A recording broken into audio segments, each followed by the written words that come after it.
You ever feel like life's whispering, "It's time"? That's the whisper I followed. From the city lights of Atlanta to the soul-stretching skies of Auckland, welcome to Being, the podcast where bold moves meet deep truths. I'm Shea Love, and each week I'm sharing the messy, the magical, and meaningful moments that come with starting over and stepping fully into who you are.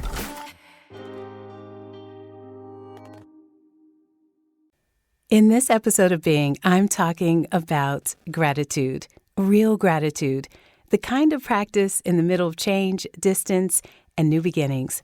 I'm spending Thanksgiving in New Mexico, in the United States, and Christmas in New Zealand, reflecting on what it means to give thanks when life looks different.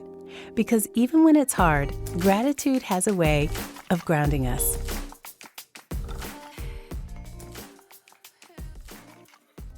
The holiday season's rolling around, and I've been thinking a lot about how I want to spend it this year. So I made a choice. Thanksgiving in the States, Christmas in New Zealand. It just made sense. Thanksgiving is uniquely American, and while I've been intentional about creating new traditions in new spaces, this felt like the right moment to return, if only briefly, to something familiar. But let's be real. Thanksgiving carries with it a very complicated, painful history, one we can't gloss over. As the Smithsonian points out, mainstream conversations around Thanksgiving often center on the settlers, while overlooking the centuries of life, culture, and sovereignty held by Native peoples long before the Mayflower ever landed.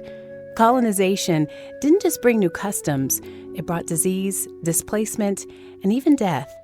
It paved the way for the exploitation and erasure of entire nations.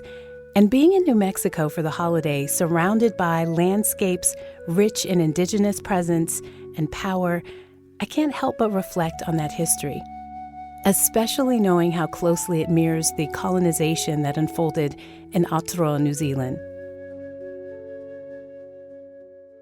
Still, despite the complexity of the holiday, I've always held on to this. Thanksgiving for me has always been about giving thanks. Taking a pause to reflect, to reconnect, to savor foods that carry stories and memories, to show up for those who need a little extra care. So, in honor of that spirit, this episode is dedicated to gratitude, to giving thanks, to asking the simple question, what are you grateful for? So, I'll start. I'm grateful for my family, my parents and my children, who've shown up with grace and resilience, even as our family structure has shifted since my move. We've grown in new ways. We've deepened our faith. We've leaned into courage we didn't even know we had. I'm also grateful for you, every listener who carves out 8 to 10 minutes a week to be with me. For those of you who've said yes, not just with your ears, but with your hearts. And yes, with your subscriptions too. And you know who you are. Your support definitely fuels me. I'm grateful for the people I've found across time zones, men and women who text me each episode just to say, I needed that. The new friends who've shown up unexpectedly and wrapped me in encouragement. Your words remind me I'm not alone in this journey, that I'm seen and that I'm supported. And I'm deeply grateful for this life, this opportunity to stretch, to grow, to explore who I'm becoming, to have a platform where I can speak from the heart and hopefully help others do the same. So as you listen, I'll ask again, what are you grateful for? The way that things are going in the world right now, I'm grateful that there's people that still have goodness in their hearts to try to help each other make it and try to encourage each other. So I'm grateful that there's still people that desire for everybody to succeed and feel good. I am grateful for the present. One of the things I am grateful for is finally being in position to be able to share my gifts and talents on a daily basis to help others. I'm grateful for life. I'm grateful for the love of my family, the love of God, and being able to spiritually grow this year. I'm grateful for my family, and I'm also extremely grateful for time and being able to enjoy every little bit of my life. I'm grateful for my family and how close we are, because there are so many people who are not as close as me and my family are. And even like my mom's side and my dad's side, they're like really, really close, even though they're not really like technically related. It's like we're all like here for each other, and that's just a really beautiful thing.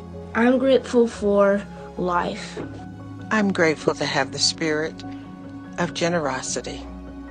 I'm grateful for health, mobility, and family. If there's one thing I've learned, especially during this season of change, it's that gratitude expands what's possible. The more I slow down and name what I'm grateful for, the more I realize how much I've already received. Gratitude doesn't erase the hard stuff, the grief, the distance, the uncertainty, but it reminds us that there's still good here, still joy, still connection, still room to become. Whether you're celebrating this holiday season surrounded by family, embracing solitude, or creating new traditions in a new place like me, I hope you remember that giving thanks isn't about ignoring what hurts. It's about honoring what heals. Gratitude is a form of resistance, a way of holding on to what grounds you, especially when the world feels shaky. So whatever this season looks like for you, I hope you pause long enough to whisper, thank you.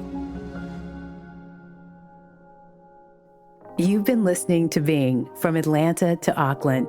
I'm Shea Love, and if this episode made you feel seen, maybe it sparked something deep or reminded you that change is possible, go ahead and follow, subscribe, and send it to a friend. This journey is just starting. Keep stretching, keep rising, and always keep being.